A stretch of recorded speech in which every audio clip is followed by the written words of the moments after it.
मोहम्मद करीम 18वीं सदी में मिस्र का हुक्मरान था।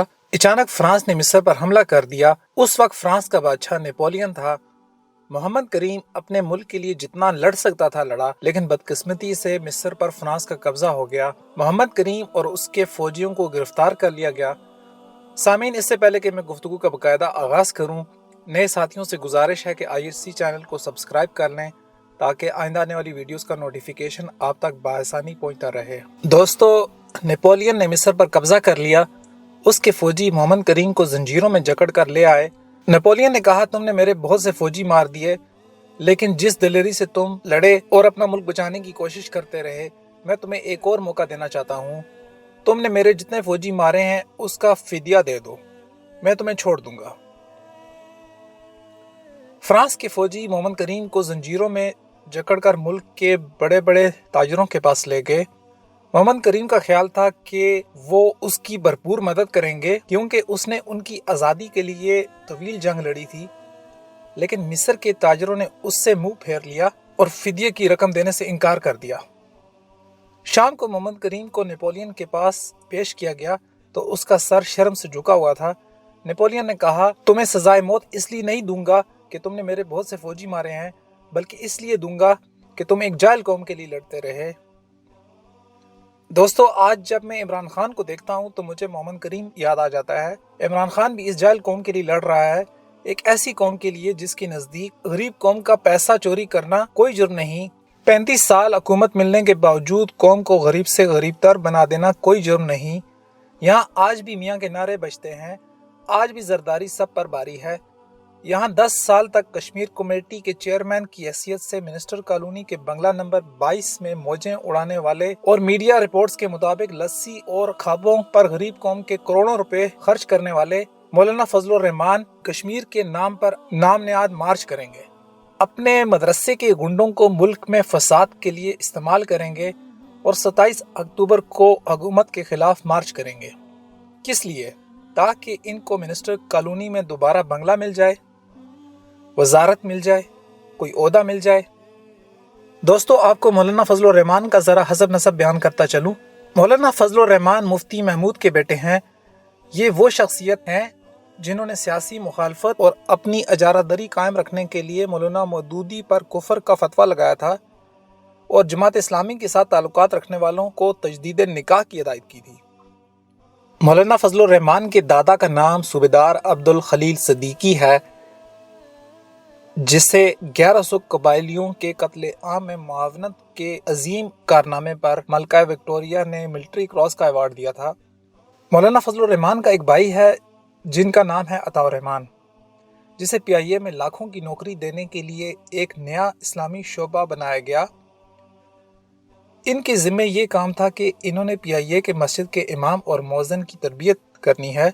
मौसूफ नौकरी के टेस्ट में 50% नंबर भी ना ले सके, जिससे इनकी मजहबी डिग्री भी मशकूक हो गई। ये भी इंकशाफ हुआ कि वो हाफिज कुरान नहीं हैं, लेकिन फिर भी वो हर साल तरावी पढ़ाने अमेरिका चले जाते थे। रमज़ान आया तो मौलाना अताउर रहमान ने इजाफी छुट्टियां मांग लीं ताकि अमेरिका में तरावियां पढ़ाई जा सकें। यूं ये सरकारी खर्चे पर अमेरिका में तरावी पढ़ाने चले गए और वापसी पर लाखों रुपए इलाज के नाम पर भी बटोरे। इस दौरान PIA में लैपटॉप्स और दीगर कीमती सामान चोरी होने के वाकयात हुए। रिपोर्ट के मुताबिक ये कीमती सामान मौलाना ने हथिया लिया। बारगफ मामले को बाद में रफा दफा कर दिया गया। रिपोर्ट में ये भी आता है कि मौलाना अताउर रहमान पेशे इमाम की तनख्वाह भी लेते रहे, हालांकि उन्होंने कभी नमाज ज़ोहर के अलावा कोई और नमाज नहीं पढ़ाई। मौलाना फजलुर रहमान के बारे में मशहूर है कि ये जब छोटे थे और इनके वालिद की जब कभी सियासी लोगों से मीटिंग होती थी तो फजलुर रहमान को कमरे में घुसने नहीं देते थे, क्योंकि मौसूफ मीटिंग के राज बाहर लोगों में पैसों के एवज फरोख्त कर दिया करते थे। मुशर्रफ दौर में मौलाना की सपोर्ट के सिले में वसी पैमाने पर अराजियाँ अलाट हुई, जिनकी मालियत अरबों में है। अनकरीब मौलाना के केसेस भी नैब में खुलने वाले हैं। मुल्तान में मौलाना फजलुर रहमान के बेटे ने मदरसे के नाम पर लीज पे ली गई जमीन पर 50 से ज्यादा दुकानें बना रखी थीं। अगर उस दुकान का किराया 30,000 भी लगाया जाए तो ये माहाना 15 लाख रुपया बनता है, जो मौलाना फजलुर रहमान के बेटे के अकाउंट में मदरसे के नाम पर डाल दिए जाते थे। ये दुकानें मस्मार करके 2 अरब रुपए की जमीन वापस ले ली गई है और इनके बेटे को 25 करोड़ रुपए का लीगल नोटिस भी जारी करवा दिया गया है। मौलाना मजहब और सियासत को हमेशा अपने ज़ाती मुफाद के लिए इस्तेमाल करते आए हैं। मौलाना फजलुर रहमान का नाम तो पनामा लीक्स में मौजूद नहीं, लेकिन उन्होंने पनामा लीक्स के मुजरिमों को सपोर्ट करने में कोई कसर नहीं छोड़ी। नवाज हुकूमत की तरफ से अता करदा वजारत का जादू ही तो था कि मौलाना साहब ने बयान दिया कि मेरे होते हुए नवाज शरीफ का कोई बाल भी बीका नहीं कर सकता, और लीक्स तो आती रहती हैं। मौलाना के इस बयान के बाद नवाज शरीफ ने उनके भाई ज़ियाउर रहमान को ग्रेड 18 से 19 में तरक्की दे दी। आज अगर मौलाना फजलुर रहमान की चीखें निकल रही हैं तो उसकी एक वजह यह भी है कि उनकी अयाशी ख़त्म हो चुकी है और मुख्तलिफ ज़राए से हासिल होने वाली आमदनी के रास्ते एक एक करके बंद हो रहे हैं। उनके नज़दीक नैब का घेरा तंग किया जा रहा है। फजलुर रहमान बहुत ज़ीरक इंसान है।